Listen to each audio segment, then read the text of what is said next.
Allez, c'est parti. Alors bonjour. Donc je me présente directement, je ne vais pas donner mon nom, hein, je préfère mieux donner mon prénom. Je m'appelle Pierre, donc je suis actuellement sous curatelle renforcée à l'UDAF depuis 2019.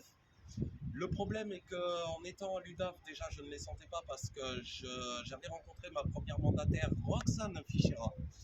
Et cette mandataire, donc, qui d'ailleurs m'a paru assez bizarre, au début, j'étais à 80 euros par semaine et comme par enchantement, elle a décidé à me passer 20 euros par semaine, ce qui ne m'a pas trop plu non plus. Elle m'a laissé pendant 2 ans en galère, donc dehors, à vivre dehors avec ma compagne ou dans des parkings. Suite après un nouveau mandataire qui est donc Édouard Frappa en 2021, qui a été plus qu'un mandataire, qui a été quand même courageux malgré le début de sa formation. Je me suis donc renseigné sur mes comptes, demandant des relevés de comptes, alors que soi-disant on n'a pas le droit de les avoir, mais moi je les ai eus. Et parmi tous mes relevés de comptes, il y a eu déjà des détournements de fonds au niveau de mon compte, donc comme ils appellent ça, un compte de gestion. Sauf qu'en fait, c'est notre propre compte, on touche notre allocation à 971 dessus, on ne peut pas en bénéficier, même quand on demande des avances, on peut toujours attendre 4 mois derrière. Et ça, franchement, pour moi, ce n'est pas digne d'être un mandataire représenté légalement par les tribunaux des tutelles. Parce qu'en 1971 et 1968, les lois n'étaient pas pareilles. On peut prendre par exemple une loi, un article et un code pénal. L'article 483 d'un code pénal, article 3, un majeur est protégé demandant assistance à son curateur quand il est en curatelle renforcée doit de répondre, ce qui n'est pas le cas à l'heure actuelle de l'UDAF. Nous sommes en 2023, c'est toujours la même dépendade, la même merde. Nous demandons des avances. L'argent de vie n'est pas au montant que nous avons pu arranger, que ce soit avec n'importe quel curateur. Des amis à moi qui sont dans la même agence curatelle que moi, dont je ne divulguerai pas les prénoms, ont le même mandataire que le mien. Ce mandataire est Monsieur Isaka Yaro. Vous voulez son numéro 04 92 47 81 12.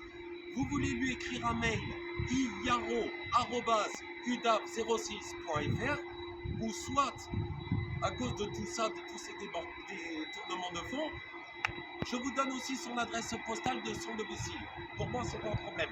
Le seul problème qu'on a, c'est que l'UDAF, depuis 2018, et même depuis mon entrée, les détournements de fonds sur chaque majeur et protégé sont incroyables. Ils détournent à peu près plus de 3500 euros à chaque majeur et protégé.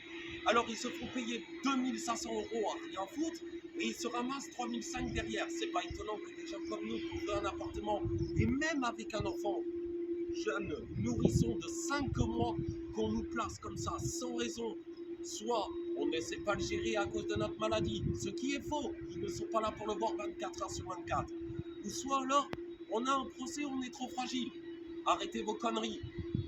Vous sortez les agences de curatelle, vous les mandataires, vous les curateurs, n'importe quelle agence, vous nous sortez de l'hypnose psychologique.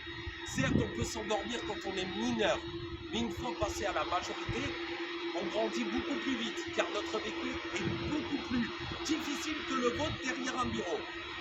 Donc, maintenant, je fais cet appel à tout le monde, à tous les victimes des agences de curatelle. Rebellez-vous, montrez aussi vos relevés de compte, envoyez toutes les preuves que vous pouvez, contactez le maximum de personnes juridiques, prenez le meilleur des avocats s'il le faut.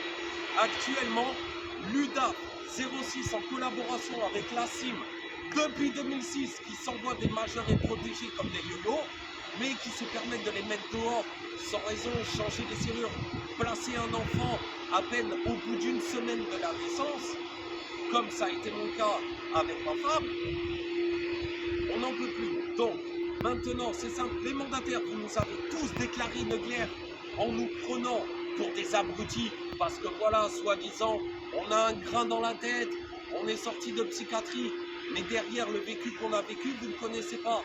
Vous êtes derrière un bureau, vous êtes fonctionnaire, et puis excusez-moi, même si vous faites une journée de grève, une journée de pont, pour vous, les fonctionnaires des mandataires, c'est une journée d'action. Excusez-moi, mais là, franchement, on en a ras le cul.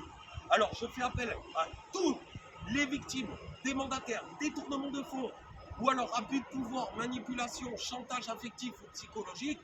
rebellez-vous, rejoignez-nous. Et à ce moment-là, nous pourrons montrer au tribunal des tutelles que certains majeurs et protégés ou personnes vulnérables et fragiles ne sont pas si fragiles que ça.